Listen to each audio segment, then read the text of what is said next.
It is 9:55, and we're continuing to look at the traffic situation on I-95 in Virginia. It is a stretch of more than 40 miles that has pockets of inactivity. A lot of folks have been stranded overnight, so we wanted to get some answers. And joining us right now is Virginia Governor Ralph Northam. It's good to see you this morning, Governor. I appreciate you joining us. Well, good morning, and thanks for having me on. This has been a long, difficult night for a lot of folks. There's still a number of people that are stranded on 95, and obviously our state agencies, our Virginia State Police are working very hard, VDOT, emergency management, and this storm started as rain. It was very difficult to pre-treat the roads, and then it turned into snow, and then after midnight, a deep freeze. And so a lot of people are out there, and I feel for them. I just want them to know we're getting to them as soon as we can, whether they need water. Some of them need medication. I understand. Some of them need warming stations. So as soon as we can get our resources where they need to be, we will. But in the meantime, I just encourage everybody, please stay away from this area, stay off our roads, and let us get these roads cleared. It was a terrible storm last night. Over 400,000 Virginians lost electricity. Dominion has done a great job getting over 250,000 of those households restored, but we still have a lot of work to do, Steve.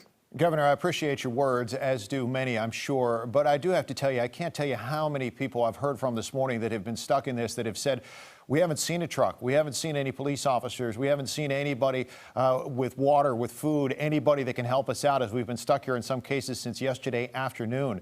Can you assure them that there is, in fact, help on the way?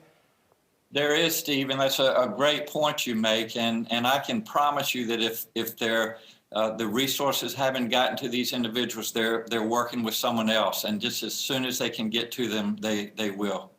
As far as VDOT, state police, even Transurban with the express lanes, it seems like there is some communication that maybe not be the most streamlined this morning as far as the agencies talking with each other. What can we do to streamline that process? Well, we've been communicating through the night, Steve, so I don't think that communication is the issue. Right now, the challenge is getting the resources that we have where they need to be, and we're doing that just as quickly and expeditiously and safely as we can. Sure. And from your perspective then, and your abilities and what you can do as governor, where do those resources go first? Well, it's one step at a time. And you know what happened after midnight is we just turned into literally a skating rink, and trucks were jackknifing. And once that happens, once you get the backup, it's very, very difficult to get our resources, get our equipment in. So we're going from both ends as fast as we can, and doing everything that we can, Steve. Now, as far as what the communication that you've had, Governor, with VDOT, is that the plan essentially to clear from the ends and then get vehicles turned around, or are you trying to clear exit ramps and push them forward? Because I know this is a stretch of dozens of miles. Yeah, it's a great question. And as we speak, we have the commissioner of VDOT and our chief of Virginia State Police are in a helicopter monitoring this, and I expect to be briefed by them in the next few minutes. So we're coming at it from all angles, and again, getting our equipment to where it needs to be just as expeditiously as we can. And that in itself might be a challenge from what you've been able to tell, either yourself or hear from VDOT. Is there even room for those emergency vehicles to get through, or the plows or any VDOT equipment? Well, that's certainly been one of the challenges. And this, again, we need to get people to not go there if they don't need to be there, so that we can get our equipment in where it needs to be. Yeah, and actually we're taking a look right now, some of the video from Skyfox now, and you're seeing some movement in some places, but what we're also seeing, Governor, unfortunately, and I don't know the easiest way to communicate to drivers who are already stuck in this, if there are any overhead boards or any way you can get the message to them, but you still have some motorists now that understandably have been frustrated and are essentially trying to carve their own paths. Sure, and we're sending texts to them, updates as best we can. And you know, Steve, this was a terrible storm, almost what I would call the perfect storm. And so we're getting the resources to them as soon as we can. The sun being up, it's warming up a little bit. All of this will be helpful. So as quickly as we can get to these people and get the road back open, we will. Sure, no doubt about it. And we're getting updates, and a lot of us have, you know, loved ones and friends. And that are in this. I can tell you my sister's been stuck at Ladysmith since 6 o'clock yesterday afternoon. So a lot of folks are in it. I understand that. Governor, if you could hang tight for 1 second, I want to bring Holly Morris in. I know she has something that she wanted to ask you as well. Holly? Governor, thank you so much for joining us today, and we appreciate, obviously, your time and your effort to do what you can now. But respectfully, VDOT put up a tweet last night at 10 o'clock that said that they knew that the roads were getting icy. All of this didn't just happen starting after midnight. And my question is, as you see one truck jackknife and then another one get into trouble and another, I mean, we shut the interstates down when there's one accident, right? At what point does someone recognize that this is going on and the interstate needs to be shut down so that this backup just doesn't continue to happen and now get out of control like it is right now? Absolutely. It's a great question. And I think our emphasis right now needs to be to get to these people, get them the resources they need, and get the roads cleared. And, then once that's done, then we can look at, are there things we could have done better? And we'll certainly review that at the appropriate time.